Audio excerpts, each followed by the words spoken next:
Assalamualaikum warahmatullahi wabarakatuh. Perkenalkan, nama saya Hardayuni, NPM 2020-10-2005. Baik, di sini saya akan mempresentasikan materi dari kelompok 5, yaitu mengenai tentang pemilihan sampel.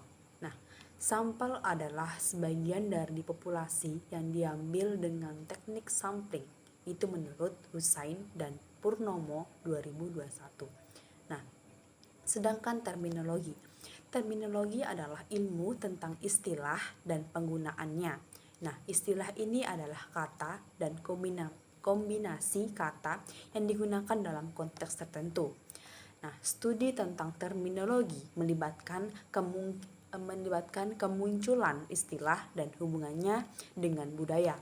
Nah, pakar terminologi disebut juga sebagai juru bahasa dan mungkin termasuk dalam departemen penerjemahan.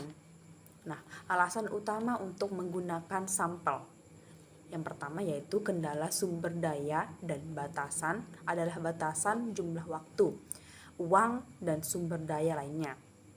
Nah, menggunakan sampel menghemat sumber daya untuk menghasilkan temuan dan yang lebih andal daripada sensus. Nah, sedangkan akurasi yaitu memilih desain sampling yang baik serta memungkinkan penelitian pemerolehan data yang akurat dengan tingkat kesalahan yang relatif rendah. Nah, adapun karakteristik sampel. Nah, karakteristik sampel itu mengacu pada properti yang harus dimiliki sampel.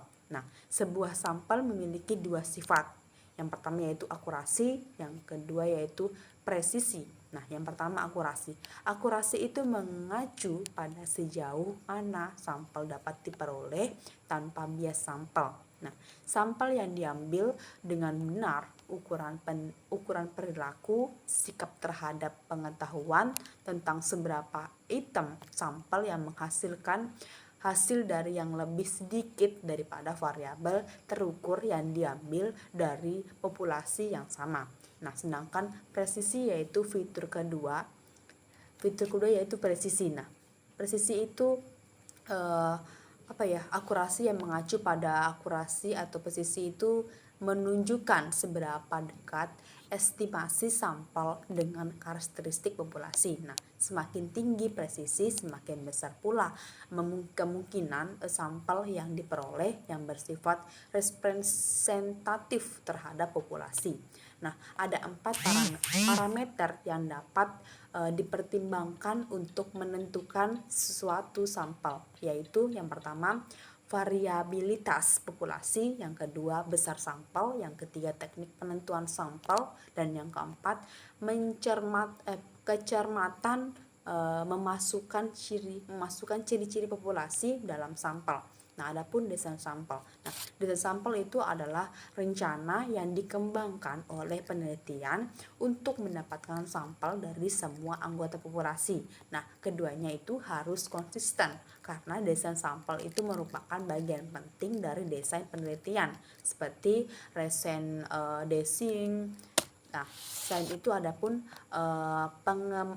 pengambilan sampel secara luas. Nah, dibagi menjadi dua yaitu mencakup pengambilan sampel dengan probabilitas atau probability sampling, dan yang kedua itu pengambilan sampel tanpa probabilitas atau non probability sampling. Mungkin hanya itu, sekian dari saya. Wassalamualaikum warahmatullahi wabarakatuh.